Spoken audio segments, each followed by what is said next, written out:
Hello guys, ayan, welcome back at tayo may pag-uusapan na naman no, tungkol sa politika. Ito siguro nakita niyo na nakalagay sa title ko no. Usapang Vico Soto at Isko Moreno. Bakit nga ba sila kinukumpara? Ba't silang ito mga ano to mga young politician to na pinagkukumpara, marami na rin mga page na lagi sila yung pinag-uusapan. Ba't nga ba sila pinagkukumpara? Ako, ito na naman, my own point of view ang sasabihin ko ngayon dito tungkol sa dalawang politiko na to na mainit ngayon, no? Na talagang pinag-uusapan nga online and sa media, sa TV, di ba, mainstream TV. Ito, umpisahan natin dalawang mayor, si Mayor Vico Soto and Mayor Isko Moreno, no, si Yorme. Ako, pagkakaiba kasi dito sa dalawa, para sa akin kasi, kaya sila pinag-uusapan. Umpisa muna tayo kay Vico Soto, no. Kasi malaking bagay din talaga yung factor na anak siya ng isang sikat din na artista, no. Vic Soto, ni Bossing. Malaking bagay talaga yun eh. Kumbaga may edge agad siya sa mga politician na anak ni Vic Soto. Kasi for the longest time, alam talaga na anak ni Vic Soto. Nakilala ng tao si Oyo Boy, di ba? Saka si Danica. Pero, ayun nga, biglang sumulpot to si Mayor Vico. Tapos maganda pa yung ginagawa niya. Talagang nagtitrending yung mga ginagawa niya, especially pandemic. Para sa tingin ko na na lang din na masakin na lang din ng media eh. Talaga naman maganda naman talaga ginagawa. Kumbaga, biruin mo yung kalaban niya is matagal ng almost 40 decades na nilbihan dun sa lugar nila sa Pasig. Kumbaga iniba niya yung traditional politics na tinatawag eh. Yung way of politician na normal na ginagawa. Iniba niya eh. So, talagang kaya yun, maraming medyang sumabay, nakisalo na rin sa ginawa ni Mayor Vico. Hanggang sa yun, nakilala siya hanggang ngayon, nalo siya, last term niya na nga. Pero hindi mo talaga tatanggi na anak kasi ng celebrity. Vic Soto, Connie Reyes, di ba?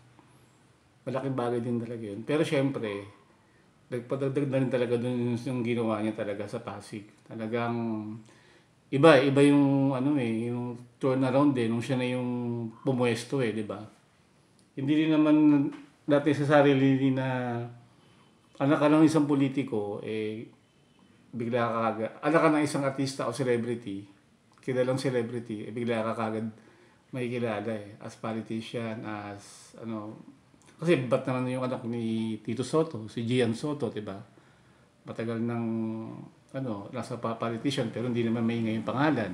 Kasi parang okay lang, normal lang yung ginagawa. Unlike kay Vico talaga.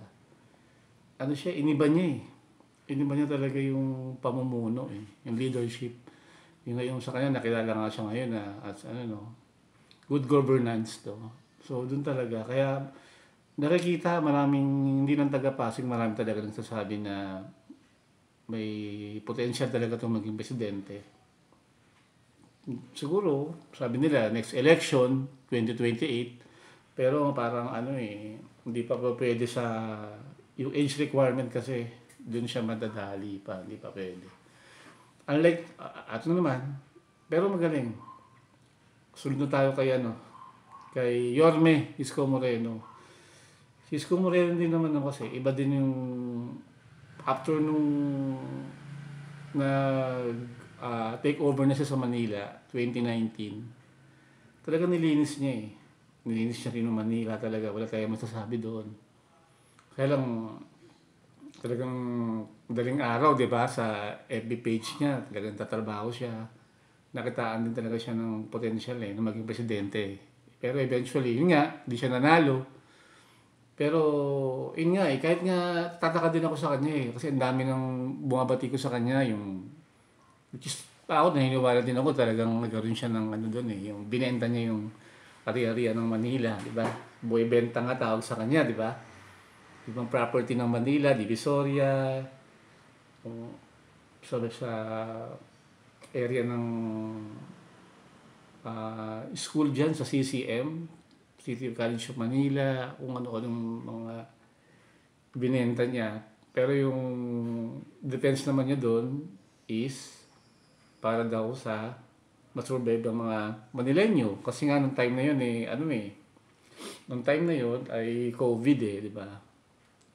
Kaya yun talagang landslide pa rin yung panalo sa kanya, no? Kahit na maraming bumatikos. Landslide pa rin. Kaya ito wala pang 1 month marami nang may mga nag-urge sa kanya na tumakbo ng uli ng presidente. Dahil daw baka magagawa. Pero para sa akin, hindi rin siya ganun ka ganda na na bilang maging presidente ng Pilipinas. Parang hindi pa potential para sa ako, ito lang sa point of view ko Una, yun nga, wala siyang yung hindi niya masagot ng diretso yung ba't niya binenta. Lagi niya lang kasi sinasabi is, lagi niyang katwiran is, sa mga victim de avance, di ba, lagi niyang sinasabi na pag yung tinatanong sa kanya, na ikaw ba, pag nagkasakit yung pamilya mo, di mo ba ibebenta yung ari-arian mo. So, yun na yung, yung lagi defense niya Kaya binenta para sa Manileño, kasi nga nung time na yun is COVID, di ba? Hindi makalabas ng bahay mga tao. Pero ba't di niya masagot yung mga ari-arian niya? Ang dami niyang parang mansyon, may sa US, may sa Alabang, kung ano-ano pa, ba't di niya masagot? Unlike kay Biyo talaga, kay Bico Soto, wala ka talagang mahanapan ng butas Talagang walang property. Biri mo, 3 years, di ba? Parang ganun pa din ang buhay niya. Baka nga yung cellphone niya dati na keypad, yung pa rin yata cellphone niya ngayon di ba? Unlike kay Yorme, Isko Moreno, nakita mo yung daming susuputan ng mga ari-arian niya In just one term, paano mo nakuha yun, di ba? Saka marami din nagsasabi na nilinis mo nga, pero yung loob mismo, yung sistema mismo sa gobyerno ng Manila, paano yun? Hindi lang naman kalsada. Mas mahalaga din siyempre yung sistema mo sa mga tao mo. Yung corrupt. And unlike kay Vico talaga, pati yung mga yung sa loob ng City Hall, di ba, inayos niya. Sabi nga niya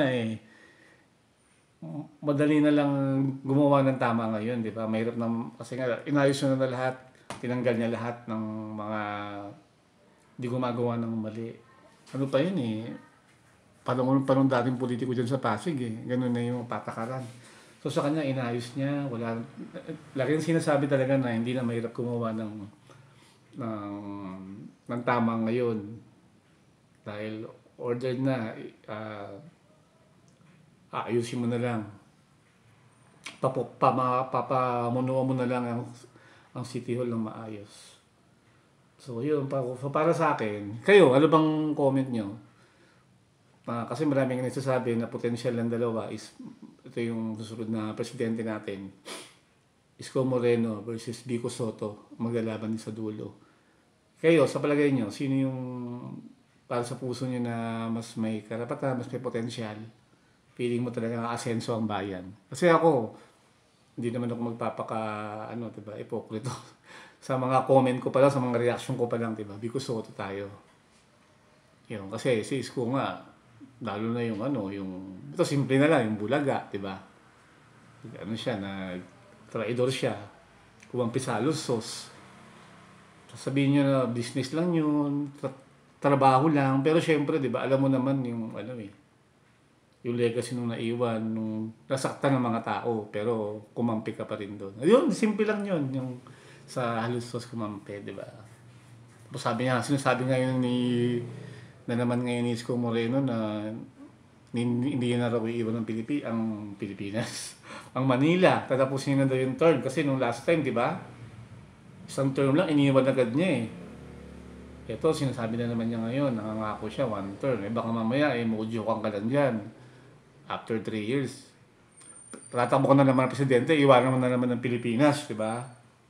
Di ba? Unlike kay Mayor Vico, talagang walang ganyan, talagang nilinis niya talaga. Hanggat maaari nga, gusto niya nang matapos yung term niya, di ba? Excited na siya matapos. At least nagawa niya na yung dapat gawin as ama ng lungsod niya, no? Yung Pasig nga. So, yun nga usap-usapan ngayon. Kayo, ano bang, comment kayo, sino ba sa palagay niyo yung mas may potential? If ever na maglaban tong dalawa, kung sa requirement ng age, kung pwede na ba si Mayor Vico, sa palagay niyo, sino ang mas mananaig? Kanino kayo? Comment lang, at ayun, wala pa tayo pag-uusapan about sa politics. Okay? Good night. See you next time.